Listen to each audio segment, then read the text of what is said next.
Greetings, everyone, and welcome to today's webinar, where we'll be covering the FY22 Reconnect Funding Opportunity Announcement. Thank you very much for joining us today. And with that, it is my honor and pleasure to introduce Xochitl Torres-Small, the Undersecretary for Rural Development. Undersecretary, the floor is yours. Thank you so much, Taylor. It is wonderful to get to join you, and hello from Malvern, Iowa, Main Street. It is great to get to talk about the importance of broadband and the opportunities in Reconnect here today. I was just in Lewis, Iowa, a town of just 347 people to be precise, and talking about the impact that broadband through rural development had on their town.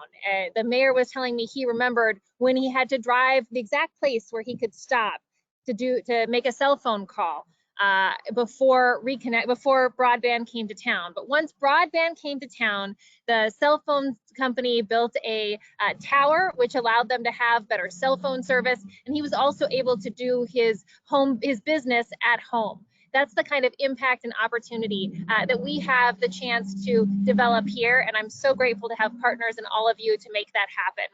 As you well know, more than 30 million Americans live in areas where there is no broadband infrastructure that provides minimally acceptable speeds. Americans in rural areas and on tribal lands particularly lack adequate access. That's why last week's infrastructure bill passage was such an important step towards addressing this challenge. As Secretary Vilsack said, the bill is a transformative, historic investment for America as President Biden delivers on his promise to rebuild the physical infrastructure of our country, to grow the economy for decades to come, to create good paying union jobs, and to better position us to compete in a global economy. The Secretary also noted, as we make significant progress in closing the digital divide and delivering 21st century broadband, farmers are going to have access to real-time information and new technologies needed to maintain their competitive edge. Small businesses will be able to develop their markets, and rural communities can become better connected to jobs, telemedicine, and distance learning. Broadband only happens when we are connected to each other, and that's exactly what we hope to foster here. As I visit projects on the ground, I see all of the partners that it takes to make something happen, and we're so deeply grateful to have your partnership today. Americans must have access to affordable high-speed internet to do their jobs, to participate equally in school learning and healthcare, and to stay connected. I'm hopeful for next steps. President Biden's American Jobs Plan prioritizes building future-proof broadband infrastructure in areas without sufficient access to broadband, so that we finally reach 100% high-speed broadband coverage. You'll hear more from my colleagues today. Importantly, the department has made several improvements to the program, including the addition of a funding category for 100% grants that do not require matching funds and is targeted for communities of greatest need. The addition of a simplified, streamlined application and a reduction in the amount of supporting information needed. USDA is specifically interested in Reconnect program applications that will help people in rural communities recover economically from the impacts of the COVID-19 pandemic, particularly disadvantaged communities. Ensure all people in rural areas have equitable access to USDA rural development programs and benefit from projects funded by the agency, and reduce climate pollution and increase resilience to the impacts of climate change through economic support to rural communities. With that, I'm excited for the discussion. Thank you so much for being here, and I'll turn it back to Taylor. Thank you so much, Undersecretary. We appreciate you joining us today. I have just a few more items to cover before I will introduce our next speaker. First, if you have submitted a question before the presentation via the webinar questionnaire form, we'll be following up with you after the presentation. And again, we'll take as many questions as time permits at the conclusion of this presentation. We'll also provide you with a list of resources at the end that includes a link to the Contact Us form on the Reconnect website. Additionally, as we discuss eligibility requirements throughout, be advised RUS is planning a series of webinars and workshops to provide a detailed review of the application components. A link to register for upcoming workshops and webinars will be provided at the end of today's presentation. And now with that, I'd like to introduce the next speaker, Shekinah Pepper, Supervisory Telecommunications General Field Representative. Shekinah, the floor is yours. Excellent. Thank you very much. My name is Shekinah Pepper, and I am the Field Staff Branch Chief for Branch 3 of RUS and former Alaska and Kansas General Field Representative. Today, we'll be talking about an overview of the Reconnect program, specifically FOA 3, including eligibility, program requirements, evaluation criteria, summary of the changes from FOA 2 to FOA 3, and the next steps. As we mentioned, we will wrap up today's webinar with a question and answer session as time permits. And with that, we'll dive right into the presentation. We'll begin today's presentation with a brief update on applications and awards from previous rounds of Reconnect. Here you can see a summary of the applications received and the awards for round 1 and round 2. 181 award projects totaling $1.5 billion have been awarded during the first 2 rounds of Reconnect. Next, we'll cover some background information on the Reconnect program. Reconnect program is a federal loan grant and loan grant combination program with the goal of deploying broadband to rural areas without sufficient access to broadband. Under this round, the definition for sufficient access to broadband is 100 by 20. It's 100 megabytes per second downstream and 20 megabytes per second upstream. This is a change from round 2 of the program. The Reconnect program was established in 2018 and has had over $2.4 billion in appropriations. On February 26th of this year, USDA launched the Reconnect regulation, which we did the presentation on yesterday. The next few slides will cover available funding, applicant eligibility, scoring criteria set forth in the current funding opportunity announcement. So who can apply for Reconnect funding? As you can see on this slide, the only change to eligible entities from FOA 2 to FOA 3 is the addition of limited liability partnerships. So there are quite a few eligible entities that can apply for this. Funding types. This slide lays out the 4 funding categories: the maximum and minimum award, interest rates, matching fund requirements, and total funds available, build-out speed requirements, and exceptions to the funding available.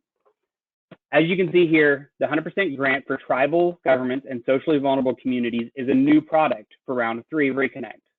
This is a separate funding category from the other 100% grant category.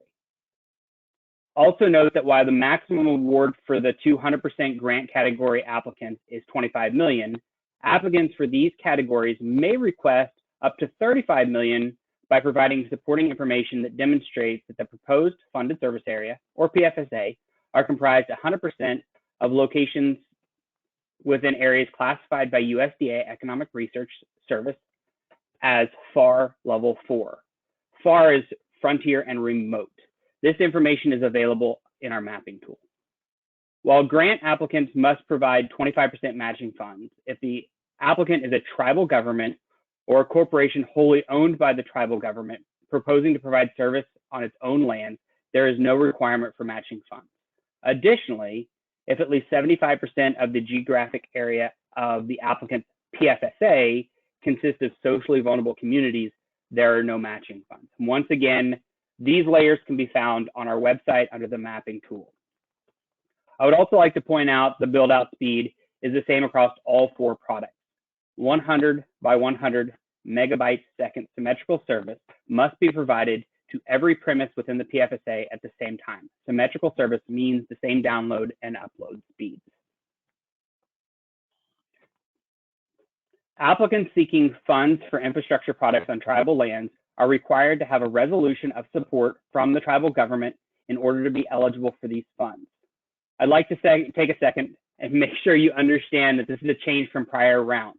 If you use the Reconnect mapping tool, if your PFSA overlaps with any portion of the tribal layer, you will need a tribal resolution of support in order for your application to be eligible. USDA is working to support tribal communities in Reconnect. This comes in the form of eligibility, scoring, and match waiver. And we'll talk about some of these further along in this presentation. Application eligibility factors. The application eligibility factor listed on this slide come directly from the Reconnect regulation, which was covered yesterday. These requirements have not changed from round 2. We'll provide some information at the end of the session regarding additional regulations additional webinars for the regulation and FOA webinars next week. Previous fiscal years, unqualified comparative audited financial statements are required. A fully funded project. This may require funds above and beyond the match and grant funds to demonstrate that the project is technically feasible. In some projects that we have seen, the project is of such size or scope that additional funds beyond the match requirement and the grant requirement is what would demonstrate that additional funds would be needed. In the next few slides, we'll cover eligible PFSAs, the mapping tool, eligibility and evaluation layers available on the service area map, and additional considerations regarding PFSAs. Proposed funded service areas, or PFSAs. The proposed funded service area, or PFSA, is the area where an applicant is requesting funds to provide broadband service. Applicants will draw or upload shapefiles of the PFSA and non-funded service areas, or NFSAs, if required, using the mapping tool in the application system. I did want to mention that there is one change to the mapping system on our website. You are now able to go in and draw or upload a proposed funded service area to see how that overlays with different funded service areas without opening the application portal. So at this point in time, that function is open and you can go there to kind of see how your proposed areas might overlap with different layers. You can see here that NFSAs that do not have to be uploaded by publicly traded companies with investment grade bond ratings and 100% grant applications offering an irrevocable letter of credit as security. Each individual PFSA must meet the 100/20 eligibility requirements. An important distinction to note regarding areas receiving service by existing borrowers. Although RUS service areas receiving sufficient access to broadband by existing RUS borrowers are ineligible for Reconnect funding, service areas of existing RUS borrowers lacking sufficient access to broadband of 100/20 are eligible for Reconnect funding. Once again, if you look at the mapping tool on our website, it'll show where those existing borrowers act as an ineligible layer. However, if you know that that area is not receiving eligible service, that area is able to be challenged. Key considerations.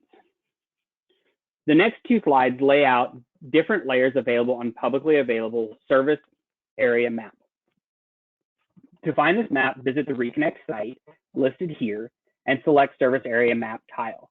This map can be used to check on the layers may affect your applicant's PFSA. And once again, you can upload or draw your potential PFSAs into that map to see how those layers interact with each other.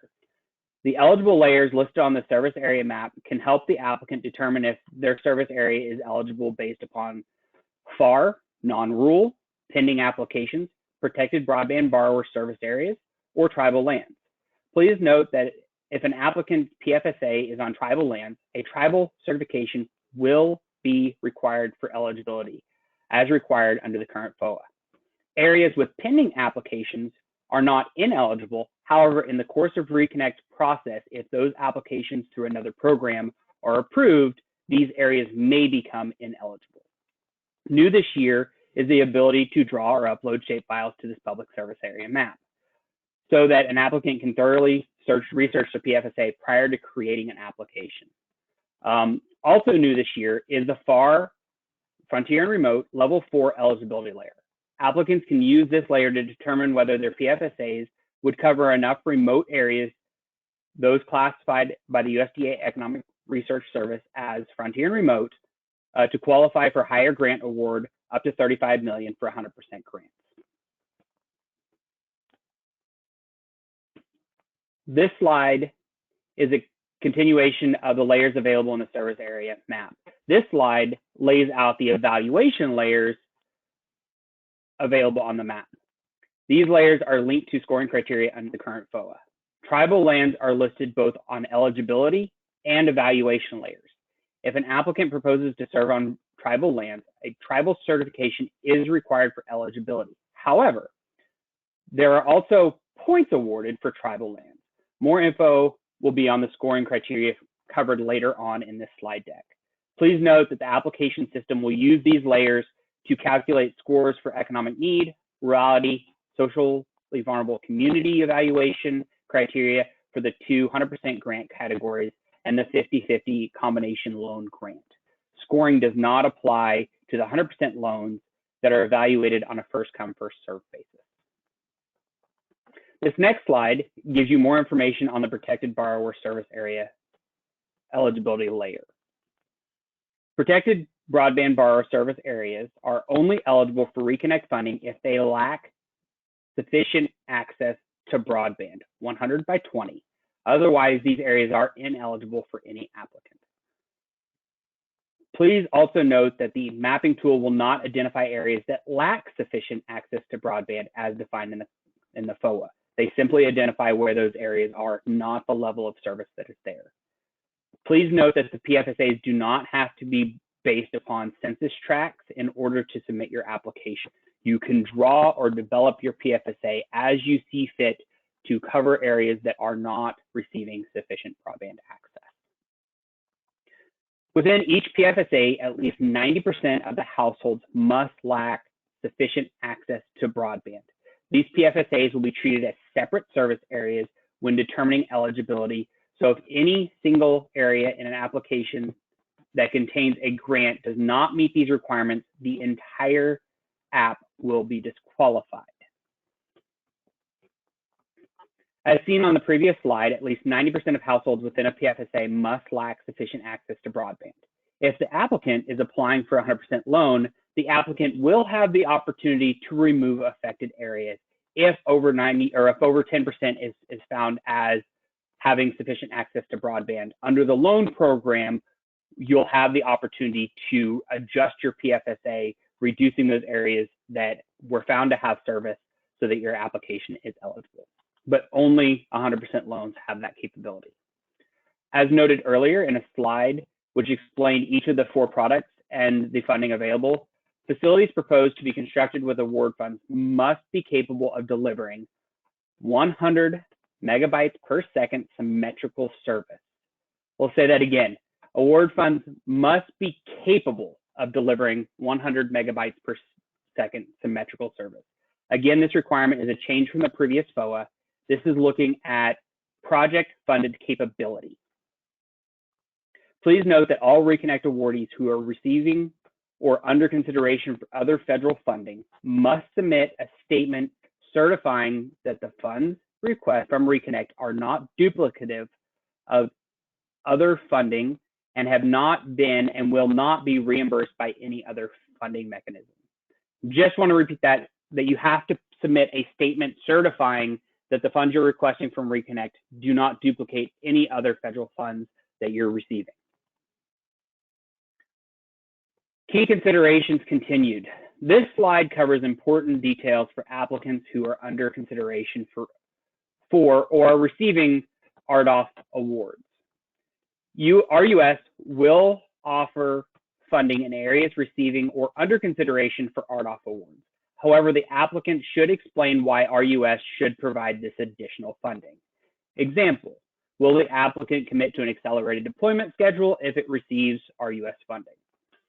Similar to the Reconnect awardees receiving other federal funding, those receiving or under consideration for RDOF funding will need to submit a statement certifying that the funds requested from Reconnect are not duplicative of RDOF funding and have not been and will not be reimbursed by RDOF funding. Recipients cannot claim that RDOF and Reconnect funds were used to pay for the same labor or materials to deploy broadband to specific location or to procure the same amount of unit or network equipment. This slide is a continuation of the previous slide and contains more considerations regarding RDOF. If multiple applications are submitted for the same non-tribal land area under RDOF consideration, the RDOF winner would receive preference. If they're in a tribal area, the tribal organization would receive preference. And once again, if it's in a tribal area, if you don't have the certification, then you wouldn't be considered eligible anyways. Next slide. Contains the details related to eligible costs for Reconnect. This slide includes eligible costs for Reconnect. These items are mostly for the same for round 2. The addition clarification is made in FOA 3 regarding pre-application expenses. Of the 5% allowable pre-application expenses, up to 3% may be used to cover costs associated with environmental review.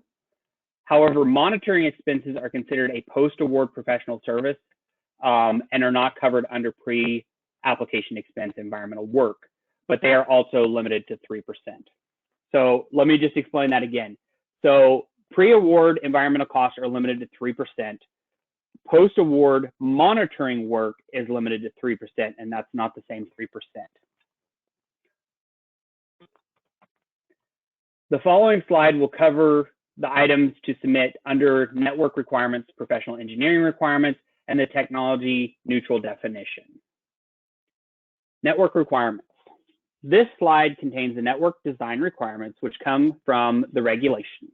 Please be sure to review the Reconnect regulation for additional details. Once again, there was a presentation yesterday. There will be another presentation next week. Please note that the awardee should have a fully operational system and ownership of all assets in order to deliver the required service. Again, please remember that RUS will host additional deep dive webinars and workshops for pre-application workshops to cover key application components in the upcoming weeks and months. Now let's turn to financial requirements. Reconnect regulation financial requirements. This slide contains items applicants will need to submit in the financial section of the application. With regards to the audit, a subsidiary applying for Reconnect funds may submit a parent's consolidated audit so long as the consolidated audit provides enough detail to break out the subsidiary's financial information. However, the following entities are not required to submit NFSAs or complete the pro forma financial projections. Publicly traded companies with an investment grade bond rating of Moody's, Standard & Poor's, or Fitch. 100% grant applicants who provide an irrevocable letter of credit. These entities will not be prompted to complete the financial section in the application system. This includes the financial audit in the application system. However, if the applicant receives an award, they will be required to submit audits each year. Financial requirements. This slide covers the items that should be submitted in a financial pro forma. A subsidiary applying for Reconnect funding must submit financials on a standalone basis. Consolidated financial information for the pro forma is not acceptable. However, applicants may use the consolidated financials of a parent as long as the parent fully guarantees the loan. If the applicant is applying for a grant, the parent guarantees the construction will be completed as approved in the application. Additionally, the bridge year is set as 2021, and the first forecast year will be 2022. Regulation environmental requirements. The next 3 slides contain an overview of environmental requirements for Reconnect.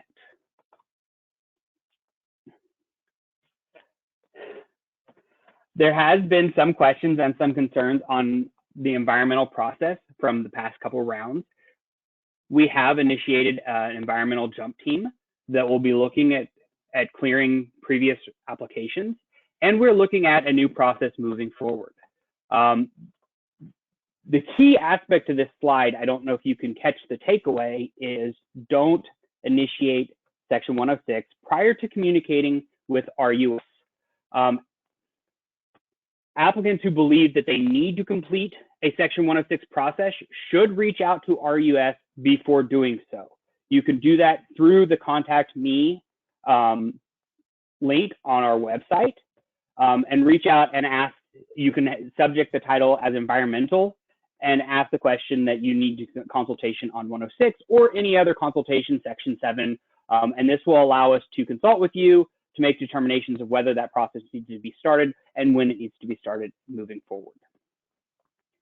If the applicant has confirmed that they do not need 106 environmental questionnaire as you go through the application process, or if the applicant is waiting a response from RUS, the applicant may continue with other sections of the application. Environmental and historical resources can be identified via the construction map in the application system. The native tribal land, protected farmland, and federal lands can also be identified via the construction map in the application system. Once again, however, prior to starting any formal consultation, please reach out and contact us. Monitoring expenses, we kind of touched on this a little bit earlier. As part of the 106 consultation process, monitoring can be a condition of release where the APE intersects with potential historical sites. This expense is considered a professional service under post-award construction and isn't included in the pre-award 3% environmental cost.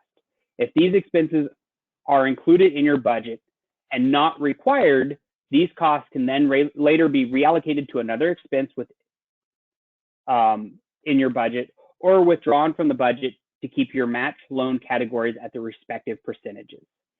I.e., if you put the 3% in for the match or for the monitoring is not required, your budget looks like it's going to stay the same, then we can pull that out and it won't throw off your 75-25% match. We'll be able to reallocate that afterwards. So it is advised that you look at these environmental costs beforehand and look at adding what you think would be needed in order to complete the environmental cost. Key considerations. Once applicants have identified the proposed funded service area and proposed construction method, the potential resources that could be impacted, applicants are encouraged to contact RUS prior to starting any consultation. As part of the environmental review process, applicants will submit the site, route, projected environmental questionnaires along with the project maps or site plans. Detail is extremely important in these. However, we know that this is part of the planning process and that things can change later, and we can always do a scope change later or readjust, but for the purpose, please provide as much detail in the application as possible. Applicants will need to obtain the appropriate permits and approvals associated with the environmental review. However, please note that the permits and approvals do not have to be in place at the time the application submission. However, the applicant should identify those potential resources and potential consultations that might be needed. Additional information will be provided in future webinars. We'll now get into scoring criteria, points available, and details of each evaluation criteria. Here's a basic overview of the evaluation criteria and the points available. We will cover each of these areas in detail in the following slides. There's a total of 175 possible points across 10 categories. Rurality of the PFSA. As you can see on this slide, the definition of rurality is explained here. Additionally, please note that if multiple service areas are proposed, the density calculation will be made on the combined areas as if they were a single area, not the average density.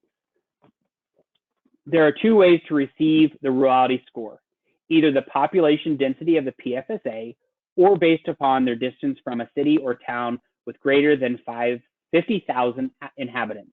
Your application will receive a rurality score based upon one of these criteria, not both. The Reconnect map has a layer identifying the distance from urbanized areas, and that's the Reconnect map that we've mentioned actually quite a few times by now. Existing service. Applicants can receive up to 25 points for this scoring criteria if the project are proposed to build in areas that are not currently receiving 25.3 service. Applicants should identify these areas in their PFSA, as well as the total number of households in that area that are not receiving 25.3 service. Additionally, applicants must identify existing service providers in the PFSA and the level of service being provided. Economic need of the community. Economic need is based upon the county poverty percentage of the PFSA in the application. The percentages must be determined utilizing the USDA, or the United States Census Small Area Income and Poverty Estimates, or SAPE program. These points for economic need of the community are automatically calculated by our US mapping tool using the SAPE layer, which can also be done on our public-facing mapping site. Affordability. This slide and the following slide explain the affordability criteria. These slides provide examples of how an applicant may maximize the points that they can receive for their affordability measures. In order to receive points for affordability, applicants should demonstrate that their prices are affordable in their target markets, including information on pricing, speed tiers that they intend to offer, and low-cost option suitabilities for households with multiple users. Applicants should review the information within the FCC's urban rate survey data found at the website link provided in order to justify why their rate packages are affordable to target markets. Applicants should also commit to applying to participate in the FCC's Lifeline and Emergency Broadband Benefit Program. One thing to mention on this, if you are not eligible for the Lifeline program, that would not be a requirement that you will participate in that program if you're not eligible for it. But what you should demonstrate is your effort to meet the affordability criteria and provide affordable broadband for your target audience. Labor standards.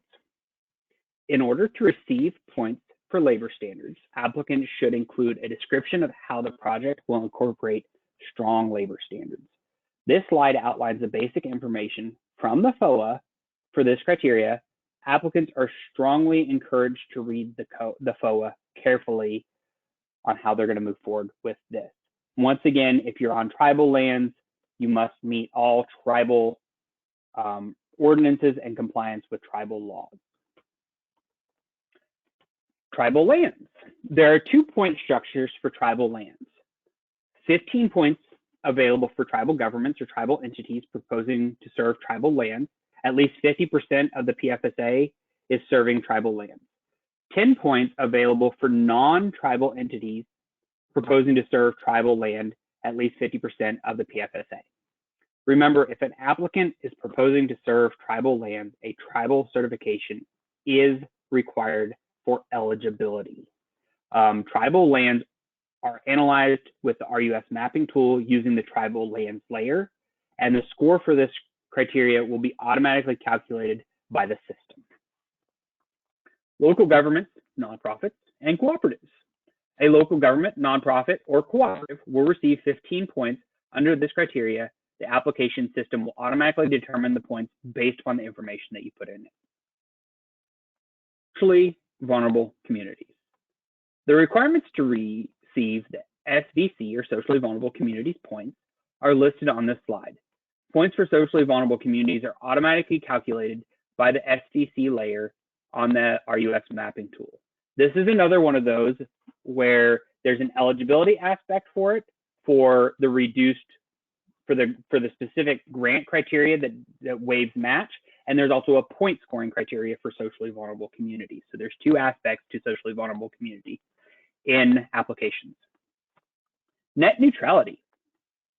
Applicants should submit a board resolution or something similar committing to net neutrality and all of the provisions listed on this slide. Wholesale broadband service. This slide outlines the criteria to receive points for wholesale broadband service.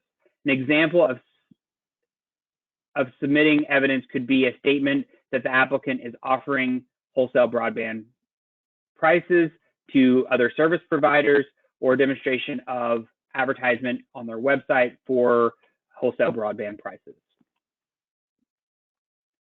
Summary of changes. Up next is a short summary of changes from FOA 2 to FOA 3. These changes include a new definition for sufficient access to broadband, 100 by 20, new build-out speeds of 100 megabytes per second symmetrical service. Symmetrical service obviously means the same download and upload speed. Scoring criteria for round 3 has changed. Applicants proposing service over tribal lands must obtain a certification from the appropriate tribal official to be considered for funding. We've also included the new additional definitions provided in the current FOA on these slides. While we won't go over the definitions in detail, these slides are captured the language in the FOA. Additional definitions refer to the current FOA for these as well. Next steps. The next few slides contain a brief overview of the application evaluation process and the first steps for applying. Again, please keep in mind that RUS will be hosting deep dive webinars, workshops on the application components. Please watch our website, as those events will be posted there for Reconnect, and you can sign up for notification of those events. Application evaluation and processing procedures. In this slide, you can see the service area validation SAV process, and which PFSAs will be subject to an SAV will help determine whether PFSAs are eligible by helping to determine lack of sufficient access to broadband. If an application has 10 PFSAs, but only one PFSA receives at least one PNR, then only that one PFSA will be validated. State that again. In order for a PFSA to have a site visit to validate service, it must receive a PNR. The only way to provide evidence of existing service over a PFSA is to submit a PNR. So if you serve an area that somebody is proposing to serve and you provide sufficient access, you must submit a PNR in order to challenge that area. To read more about the SAV guidelines, please visit the forms and resources on the Reconnect site. Application evaluation and processing. This slide outlines the process for application reviews, rolling versus competitive. Please note that RUS may ask applicants for clarifying or additional information on applicable items. Applications will be completed online using the Reconnect website. Here you can see the necessary registration identification requirements for creating and submitting an application. This slide covers SAM.gov registration in more detail and explains an important piece of the registration process. The next slide shows a screenshot of the question applicants need to answer. And I would say SAMs.gov is not, I repeat, is not handled by USDA. So we have no ability to help expedite that process or move that process along. So that is something that you need to start very early on if you are thinking about or looking at going in to do a Reconnect application. You need to check out and make sure that your application or your SAMs.gov registration is updated. If you have a SAMs.gov and you haven't been in there in 3, 4, 5 months, please make sure that you go in there and check to make sure that that's still valid. We don't want to get halfway through the review process and your registration goes invalid. Those can cause issues. This is a screenshot of the questions in SAM.gov registration and how to change the answer to this required question. Note that the default is set to no. The applicant needs to change this to yes in order to be eligible for the grants categories. Available resources for application help. Additional resources, contact information, workshop, webinar info. To register for upcoming workshops or webinars, please visit the site listed here. If you have additional questions after today's webinar, please visit the Contact Us tab on the Reconnect webpage. The site is listed here as well, and those questions will be directed to the appropriate point of contact depending upon the question type, and we will reach out and contact you to help you through that process. Thank you for your participation in today's webinar. If you haven't already, please put your questions in the Q&A chat box. We will answer as many questions as possible. If you have any additional questions after the webinar, please feel free to submit them to RUS at the Contact Us page, which has been posted, I believe, several times in the chat and is on several of the slides. Or if you go to USDA Reconnect, if you Google it, we're the first thing that pops up, and you'll be able to find it there as well.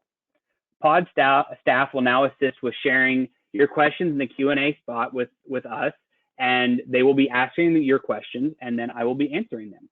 And with that, Chris, do we have any questions?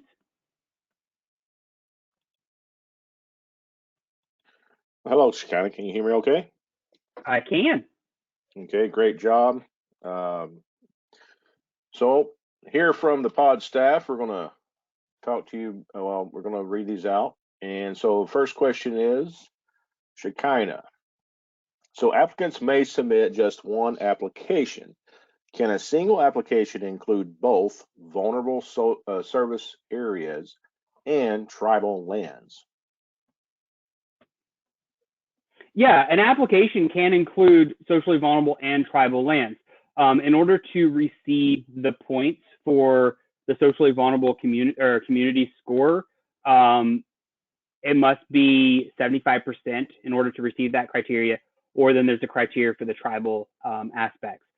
So that's where you'd have to look at where you're doing it. But you can draw your PFSA however you want it. However, to meet those criteria to fit in those categories, you may have to look at how you develop your PFSAs. And when you go into the application portal, you can draw your PFSAs, and it will let you know if you've hit the 75% for the socially vulnerable communities, or if you've hit the specific criteria based upon the applicant type for the tribal aspects of that. But you can include both of those categories. Hey, great. Thank you for your answer. So the next question is regarding handouts. The attendee asked if today's handouts are the same as yesterday's handouts. So I believe that the handouts from yesterday were in response to the Reconnect for the regulation, and today's are with the FOA. Correct. So they should be two different webinars. Correct. So there should be two different handouts. Correct. Correct. Okay, sounds great. Okay, next question.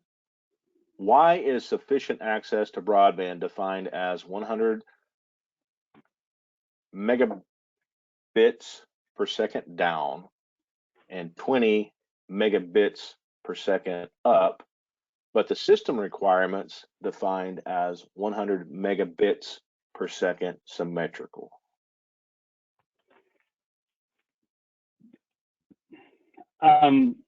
So I didn't set the actual requirements, but I would suggest that the high requirement for what is, and if you look at even our past ones, the requirement for build out is a more stringent requirement because we want that system to last over the useful life of the equipment, which can be 15 to 20 years. And so by building out to a higher standard, that gives it more longevity. But as far as the actual definitions of why those were set at the level they were, I don't have that answer. Okay, great. And those are two different things. I guess that's a good thing to note, is the 100 megabytes per second down and 20 megabytes per second up is for eligibility purposes when we're evaluating an area based on sufficient broadband. So correct. Okay, so next question. If an ACAM recipient for the ILEC area receiving this support, how will this be handled from a cost and scoring standpoint? My understanding is that from our perspective, if you're coming in for a grant or a loan category, we do not see ACAM under the same federal funding source as RDOF or some of those other support categories, because this is it's a support structure under the ILEC system, just as recovery would have been.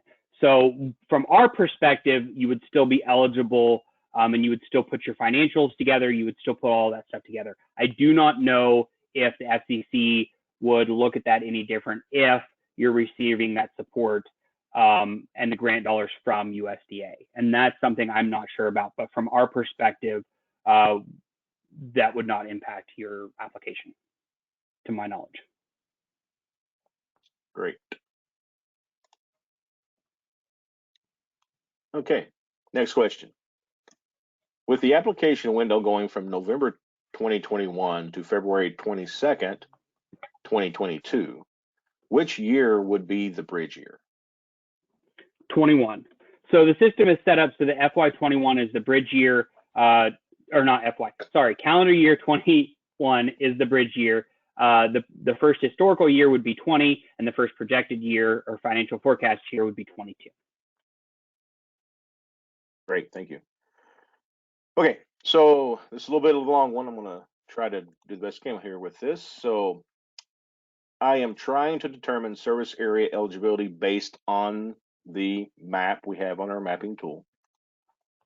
I am trying to understand what protected broadband borrower service areas are classified as and if these are eligible. So I think this question, Shekinah, is can you explain a little bit about when they're using the mapping tool and they see that protected broadband area? What's that representative of? Yeah, so the protected broadband area basically means that we funded a project to that applicant, and we protected, under previous rounds, we protected all of that applicant's service area.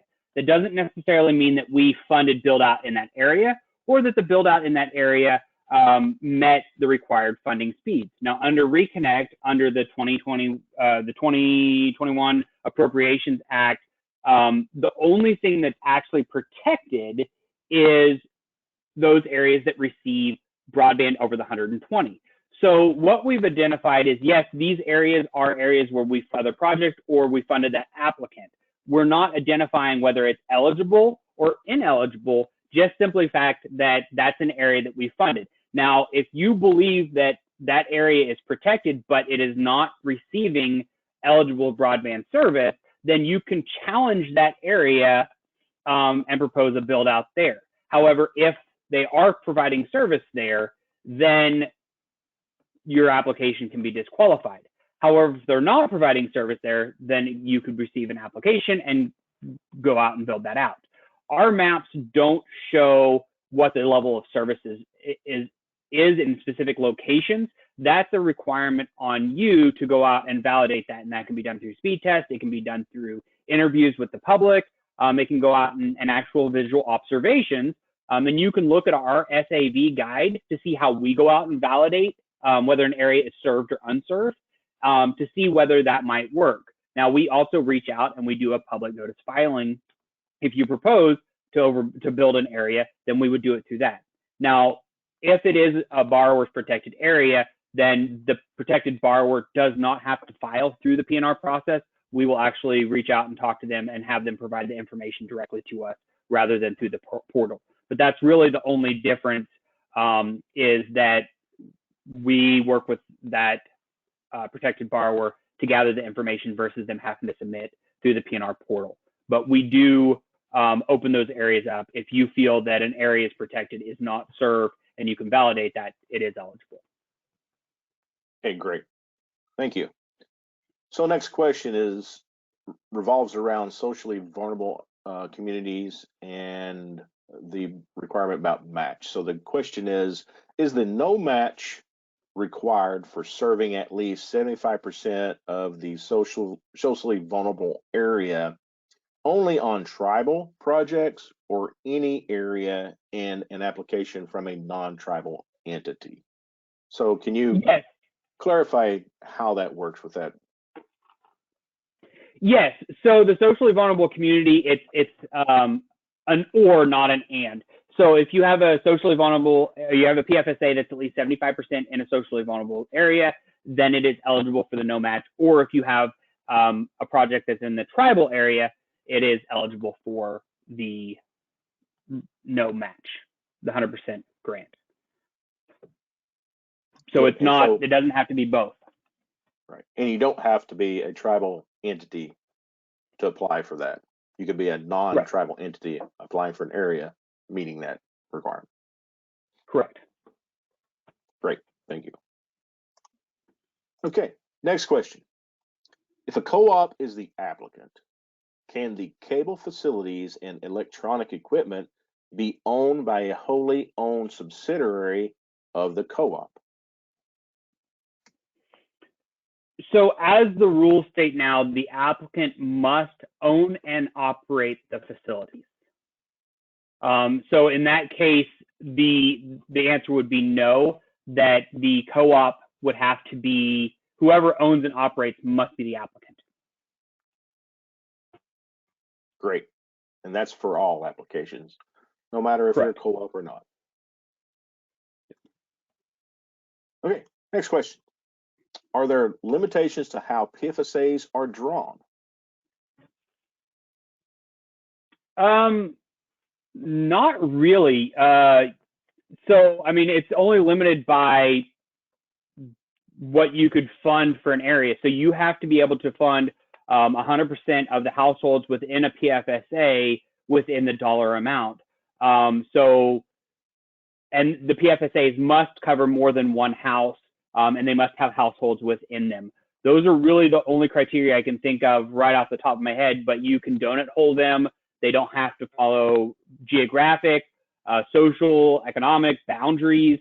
So you can draw those in order to capture points, or in order to meet certain criteria, or in order to find areas that are served. Say you have a small community in a large county that has good service, but the rest of the county does not. You could donut hole that community out to serve the county in rural areas.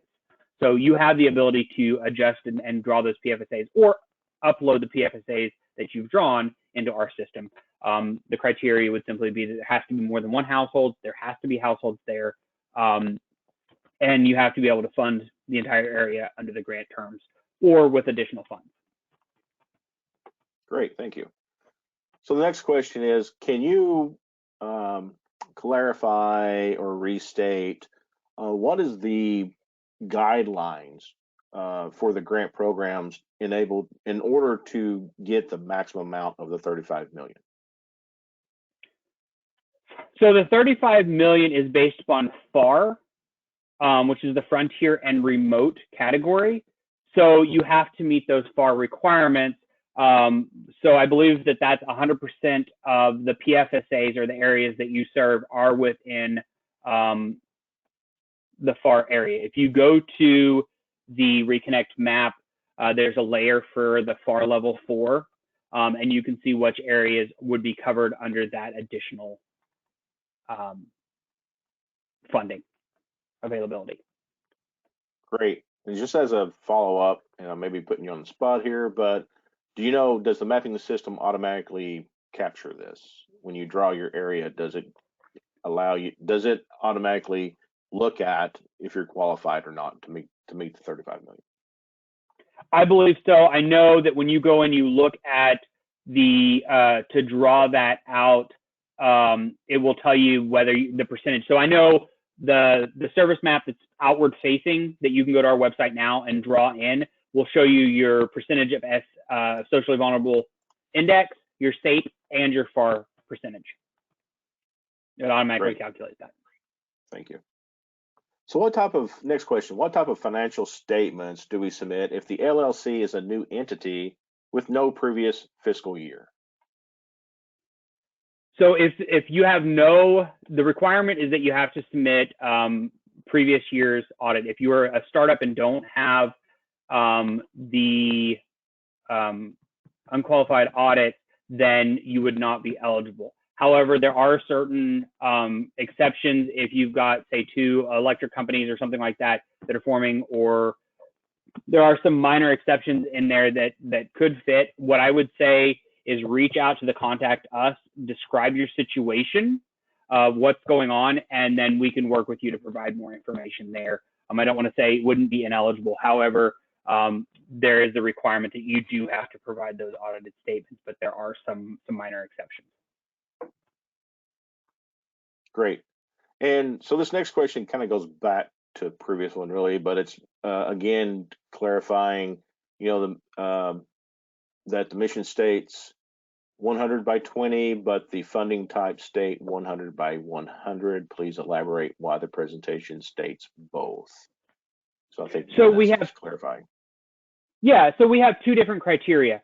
We have a criteria of whether an area is eligible to receive funding, and that's the 100 by 20. In order for an area to be eligible to receive funding, it can't have service at the level of 100 by 20. If, say, you have an area that has 100 households and you've got 11 households there that have 120 service, that area is not eligible. If it has 9 households, it would be eligible. However, what we require you to build out to design your network and build out to, is the 100 by 100 requirement. So there's the eligibility and there's the network build out that you have to make, and that's the two different speeds. Great. And of course, the eligibility is based on the 90% criteria. 90% criteria of households not receiving sufficient broadband, which is defined Correct. as 100 by 20. So next question, can an applicant's PFSA or PFSAs overlap their own NFSA area? Yes. In fact, in many cases, we see people come back in because their own NFSA does not provide sufficient broadband service as we define it. So if you've got an NFSA, or even say we have a prior customer out there that has a service area that's protected area that they cannot provide that level of service, they can come in and apply for funding, and we would have to go through and look at and make sure that there's not the 100 by 20. But if there's an area that does not have 100 by 20 service currently there, then it's an eligible area. Great, thank you. So the next question is around the financial requirements part.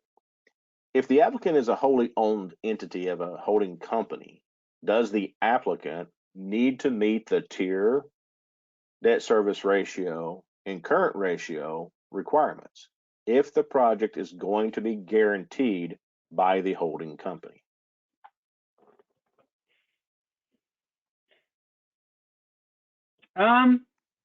Yeah, so the applicant has to meet 2 of those 3 requirements to be eligible. This one I'm not 100% sure of. I would send this question in to the Contact Us with the, let's see, it's a wholly owned entity holding company with the information, and then we could reach out to you and make sure we have a good understanding. I know there are some specifics, whereas you can submit the parent's audit and parent's financials as far as how that works, and I've seen that before. So we'd have to have a little bit more information. I'm sure we could probably figure out a path forward, but the applicant does have to meet the tier, debt service, and current ratio, 2 of the 3 requirements to be eligible. Great, thank you. So can you explain the challenge process for a previously USDA funded area that does not provide 100 by 20 service? Yes, it's very similar to our challenge process with all of the others. However, the previously funded USDA area does not have to submit a PNR. We will reach out to that applicant and let them know that their protected borrower status is being challenged, and that we were requesting information to validate whether they can provide service of the 100 by 20. So it's the exact same validation process. We would go out into the field, we'd validate whether they actually do provide that. They just do not have to submit a PNR. Great, thank you. Okay, next question. If a protected broadband borrower is not providing 100 by 20, is their protected service area eligible for reconnect funds to competitive applicants? So yes. So if they're not providing 100 by 20, the area is eligible to anybody. Great. So it's not just eligible to the protected borrower, it's eligible to anybody. Okay, next question.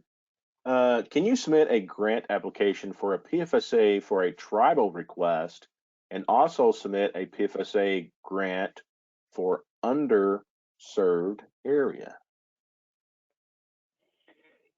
Yeah, so there's certain requirements if you're looking for certain points and stuff like that that would require it to be such percentage in tribal or such percentage in certain areas. But you can draw if you submit for a tribal PFSA and then you've got 5 other PFSAs, that's fine. The tribal area would need a tribal certification so that you can build out there in order to be eligible. But we've seen applicants that have come in with up to 80, I think the most I saw was 88 PFSAs, down to 1 PFSA. So you have the ability to submit multiple PFSAs that cover multiple areas. I think we had 1 or 2 last year that covered multiple states. I think we had one that covered West Coast to East Coast.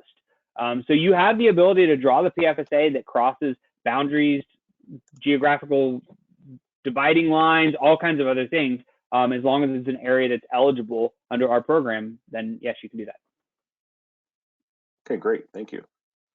So next question regarding SAPE. Does the SAPE layer cover all of the lower 48 states? That is the map definitive for everywhere in the lower 48 states? So SAPE, I believe, actually covers all 50 states. If there is not a SAPE score, so some of the territories do not have a SAPE score, then they're automatically considered to be 30 over the 20%, the 30%. So if it's does not receive a SAPE score, then it would be determined to be at the 30% and receive the full 20 points. Great. Next question. So regarding protected borrowers again, does this also include infrastructure borrowers? This is infrastructure, Community Connect, BIP. This is all prior borrowers that are eligible, their areas, if they don't provide the 100 by 20. Great. Next question. Can you provide more information about areas that may become ineligible? The presenter mentioned that this, but would like greater detail regarding, I guess it's the reference to maybe protected areas and what could become ineligible. Or maybe is there other aspects of the mapping tool that could become ineligible at a given time for application submission? Yeah, so there's a pending applications layer on our map, and that's if somebody comes in for, say, our traditional telecom program. So if somebody submits an application for a telecom program layer, which is a loan program, then we put it up on our map as a pending application. If in the process, say next month, that application is approved and that project is funded, then that layer would switch over to an ineligible area. And I will say that there is a caveat in the law that if an area is under construction, is actively being built out, it does not have to have the 120 service level. And so if you look at that area and you see one switch, then it's probably in construction and not eligible. If you say select an area, maybe there's a Community Connect, and you look at the area and it doesn't look like they have service, you might want to reach out through the contact us or to your local GFR and ask them if they're currently in construction. Because if an applicant is in construction, even if the area doesn't meet the 120, then it is protected. So that's a little caveat in there that I think it's good that we mention is if they're in their construction build out period, which for Community Connect is 3 years and for telecom is 5 years, then that area is protected until that construction is completed. Great, thank you for that. So the next question is going back to sufficient access to broadband, and they ask if sufficient broadband is defined at 10.1. As Shekinah mentioned earlier, I'm gonna give him a break here. Shekinah mentioned earlier, when you're looking at eligibility and sufficient access to broadband, that is 100 megabits per second download and 20 megabits per second upload. That's the speed for that's going to be looked at. So the next question for you, Shekinah. If part of your PFSA is in a vulnerable area and another part of the PFSA area is not, do you get partial points for the vulnerable area?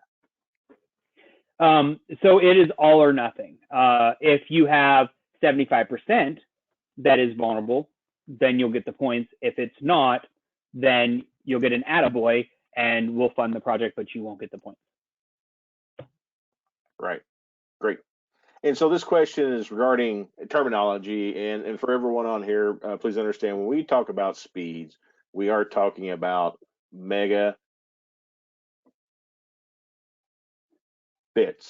per second. I might make sure I wasn't missing that up. So it's megabits, okay? That is the speed that we're looking at. Megabytes is different, we understand, but it is a megabit speed we're looking at. Okay, so can you discuss how do the density calculations of the area, if the area is within 100 miles of an urban area? So how's that density scoring calculated when we're looking at that 100-mile radius? So the 100 miles is, you can score off of one or the other. So you don't get points for both. So you're either outside of the 100-mile from the density or from an urban area and you can get the points. Or if you look at the density calculation, if the population density for an area, it was within those 100 miles area, but it's not very densely populated, then you can get the points. One instance is rural communities in Alaska. They may be in the middle of nowhere off the road system, but the community is 1/8 of a mile big, and so everybody's densely packed together, would not get the density points, but it may be far enough away from, I think Anchorage is probably the only community that would actually, have the population to kick it out. Or if you're within that 100-mile range, but so say a rural community that's farming and the households are spread out, then you may have that density distribution. But it's one or the other, not both. Great. So we're coming on around our final lap. Getting close to closing this out here. So next question. Can awarded RDOF, Rural Digital Opportunity funds, be used for 25% match on the 100% grant applications? No. So when you look at the explanation on the RDOF, it said that RDOF can't be used to fund the same aspects of Reconnect. So they have to be two separate accounts. They have to show that they're funding different aspects of the project. And I'd have to go back to look at the slide specifically, but if I remember correctly, that when you're talking about RDOF and that you actually have a written statement that defines that those two are covered different labor, equipment, those kind of things. The expenses. That's great. Thank you. Okay. Next question. To receive funding, does the build out have to include the connect to the premises as a part of the proposal, or simply having the capability to install to the premises? So what is considered completion of a project when looking at building out? So, if somebody doesn't want to drop, then, you can't force them to take a drop, but you'd have the ability to hook them up. So the capability to install that drop, and I hope I'm understanding the question correctly, but as long as you have the capability to install that drop and provide them service, if they called up and said, hey, I want that, you have to have the ability to hook everybody up and provide them service to complete your build out. Correct. Yeah. Basically have the main network in place and allow immediate access to any potential subscriber. Great. Thank you. Okay. Getting into some ARPA questions here. So can ARPA funds be used in concert with Reconnect funds to build a PFSA? So when you looked at the federal funding portion of it, in order to use other federal funds as a match or with Reconnect, you have to provide a written statement, and you have to provide the law that those federal funds come from from the Treasury that shows that they can be used as a match. So for ARPA, you'd have to be able to, the law that authorizes that would have to state that those funds can be used as federal match. There are some federal funds that can be used as match, and it states so in the law. If it does not state that it can be used as federal match in the law, then it is not eligible. If you pull that down, you can always send that specific law. And I'm not familiar with all the different funding types out there and which ones are eligible, but you can provide that in, and we could get an official ruling of whether that is. But if you go through and look at the legislation, as long as it says that it can be used as federal match, that it's eligible. But I do not know specifically for ARPA. I'd have to look at that. Great. No, I think it's a great answer, actually. Great. Thanks. So next question. Would pre-application speed studies be covered in pre-application expenses? So would the cost of determining availability and speed for your application be considered a pre-application expense? So that is a requirement of the application to go out and do some of that. I think it would have to be a professional service, and depending on how you're doing that, that would be something that I would want to reach out to us, discuss how you're going to do that. Is that going to be a contract? What are you looking at as far as the actual testing in order to determine that? But that's one I would reach out through the Contact Us, give an explanation of exactly what you're going to do. Are you doing it yourself? Are you having somebody else doing it? How's it being hired? How's it being done? And then we can provide you with the appropriate path forward. Great, thank you. Next question. For RDOF applicants winners, is there a restriction on the types of awards available? In other words, can an RDOF applicant winner receive loan fund awards, 50-50 loan grant awards, or grant only awards? There is no restriction that I have seen on RDOF applicant winners. They simply have to put in that statement that explains that the RDOF is going to be funding separate installation activities, equipment from Reconnect. Great. And they have to provide a statement as to what's the intended use and why it's needed.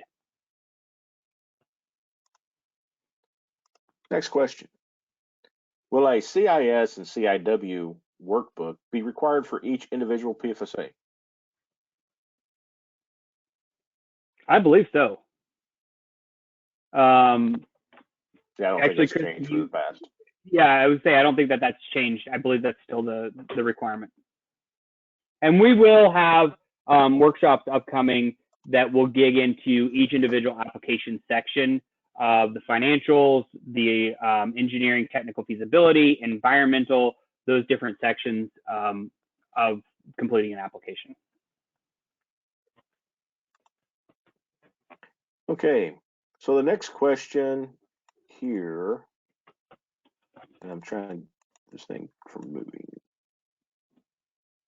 Okay, so it's regarding kind of clarifying again, like the previous question, but can you provide a little bit more clarification on the rules or criteria regarding if an application will be awarded that includes areas either awarded through FCC's RDOF auction or under consideration for award, specifically if an applicant submits an application for an RDOF area that an entity other than the applicant won, under what circumstances would Reconnect consider awarding a grant for that area? So breaking this question down, Shekinah, is clarifying what restrictions to the FCC's RDOF regarding RDOF winners and people who were not the RDOF winner.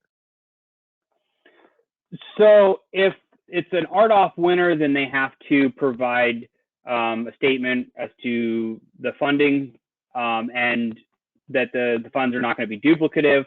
If it's not an RDOF winner and they're proposing to build out in an RDOF area, the eligibility is the same as any other area, that you can't have service of 100 by 20. If it doesn't have that, then it's eligible and they can apply for it. However, if they apply for it and an RDOF winner applies for it, then all things being considered equal, the RDOF winner would have preference. But if they apply for it and the RDOF winner does not, then it's ineligible just like any other area. Great. So in the world of baseball, if the RDOF applicant, Tie goes to the winner. RDOF winner is the runner, tie goes to the runner. Thank you. Next question. Did you say that there are historic and culturally significant areas on the mapping tool? So basically, go back to the part about layers on the mapping tool and what historic or culturally significant areas may be on those layers. Yes. So culturally significant and historical layers that are through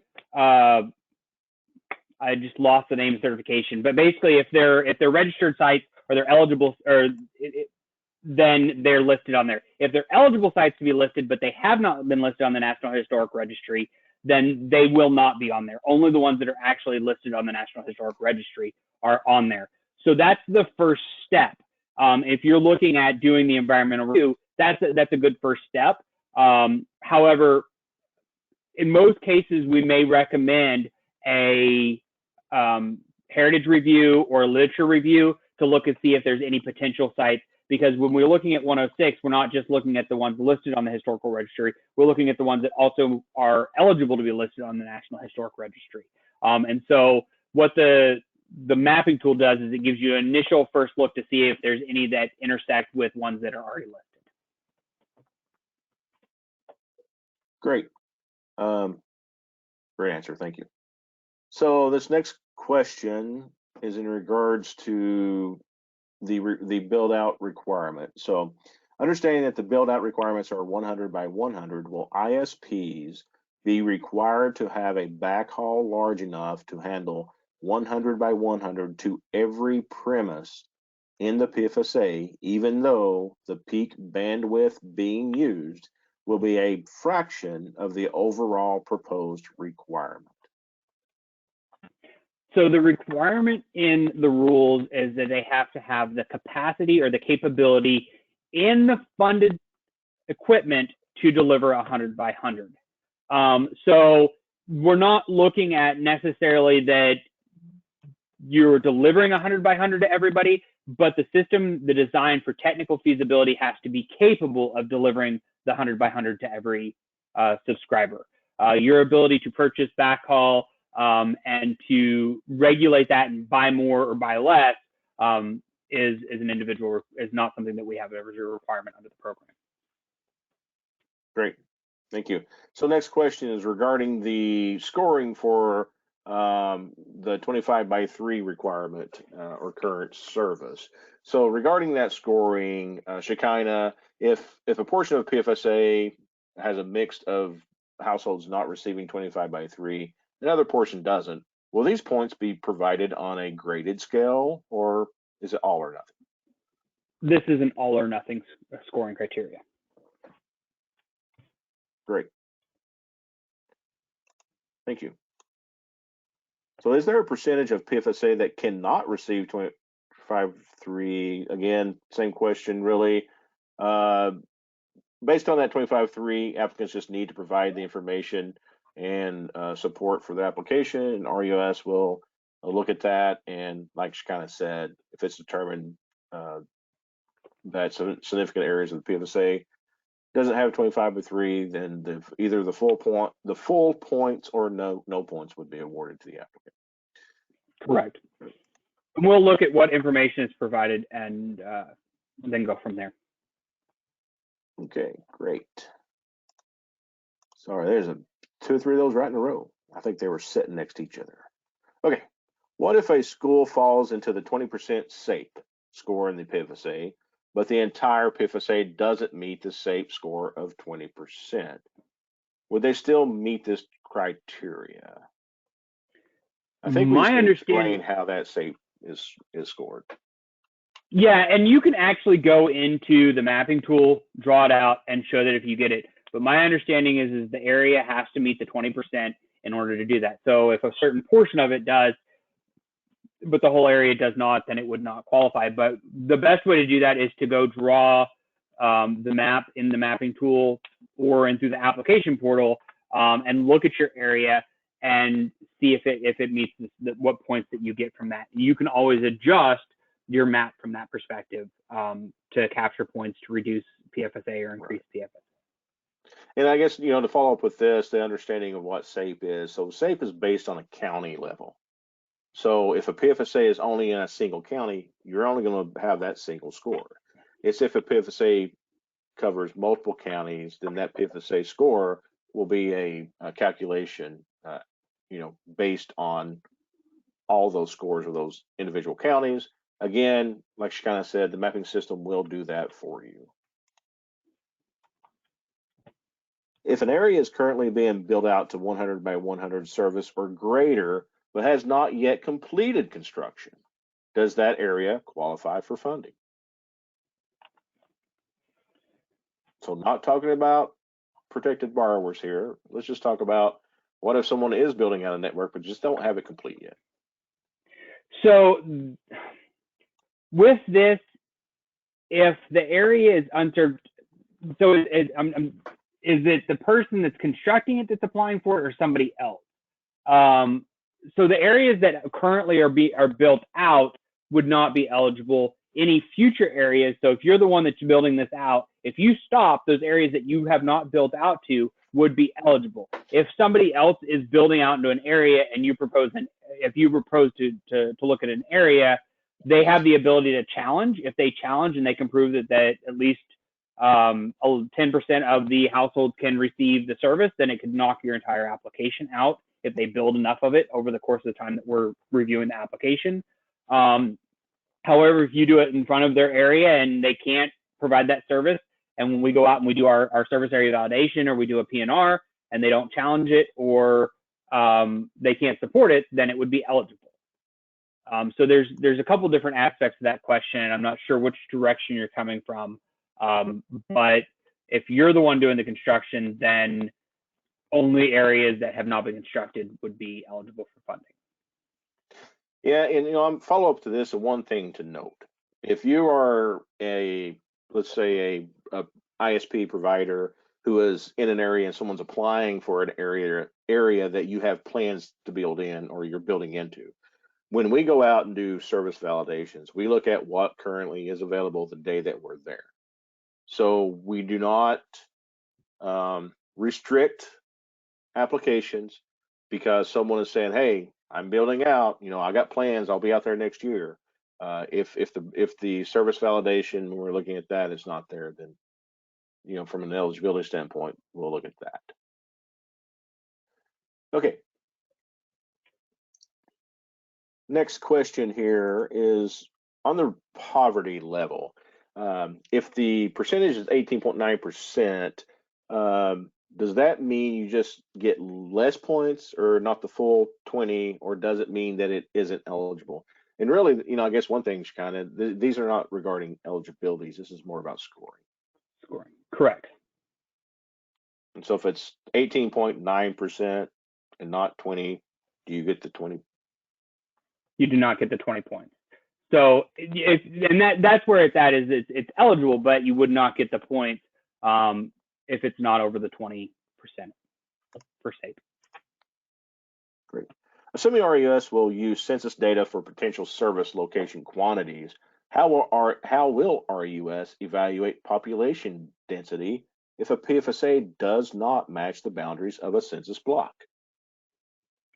So this gets into a little bit more of a technical answer, but there's actually an algorithm that we have in our mapping tool that evaluates the households within for PFSA to delineate that, and it's very similar to how we'll determine the 90-10 rule when we go out and we do our service area validations.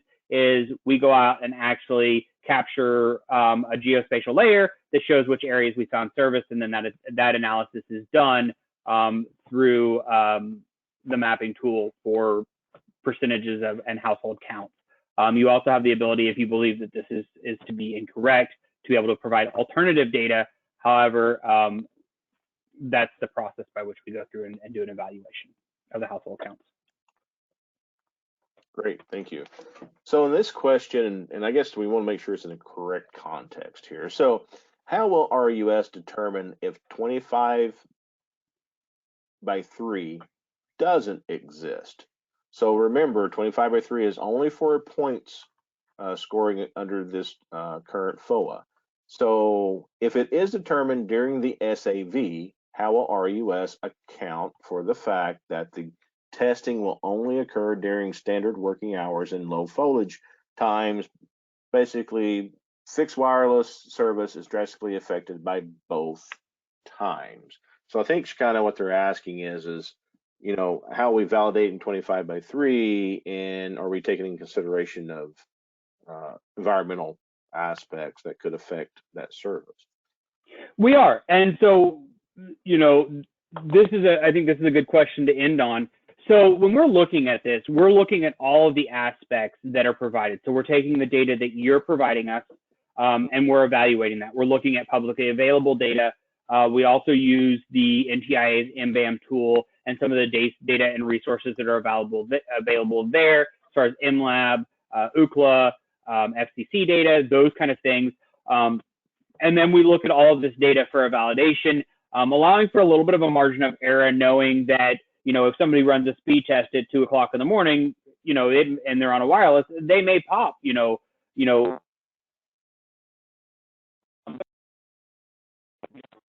So we'll look at all of that, and then we'll take the information that's provided with the application, and we'll make a determination. And like I said, nothing's going to be perfect, but we're looking at a reasonable assumption of whether that area is generally underserved or at the 25/3 level. So it looks like that we're running out of time. I want to thank everybody for joining.